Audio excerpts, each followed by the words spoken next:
6 ఏళ్ల తర్వాత నా కొడుకుకి ఆత్మకు శాంతి కలిగింది అంటూ ఇక ప్రణయ్ తండ్రి అయితే ఎమోషనల్ అవుతూ ఒక వీడియోని మీడియాకి షేర్ చేశారు.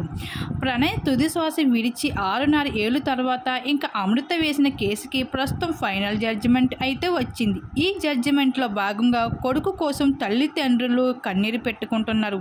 అలానే మీడియా వెళ్ళి ప్రణయ్ తండ్రితో మాట్లాడితే 6.5 ఏళ్ల తర్వాత కేసు నుండి మాకు తీర్పు వచ్చింది, కానీ మా కొడుకు మాత్రం తిరిగి రాలేదు కదా. నా కొడుకు లేని బాధ నాకెప్పుడూ ఉంటుంది. ఏ పిల్లలను చూసినా సరే నా కొడుకే నాకు గుర్తుకొస్తూ ఉంటాడు.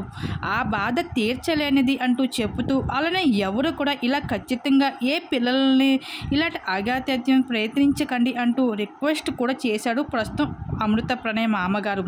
అయితే ప్రస్తుతం ఇక అమృత మాత్రం ఆ సమాధి దగ్గరకు వెళ్ళినట్లు ఆ విజువల్స్ కనిపించకపోవడంతో అత్తమామల్ని పట్టించుకోవడం లేదు అంటూ సోషల్ మీడియాలో కొన్ని కామెంట్స్ ఎదురవుతున్నాయి అమృతకి.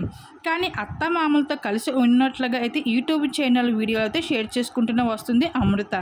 అయితే 6.5 ఏళ్ల తర్వాత ప్రణయ్ ఆత్మకి శాంతి కలిగింది అంటూ కుటుంబ సభ్యులు కాస్త కోస్త ఊరట పడుతున్నారని చెప్పాలి.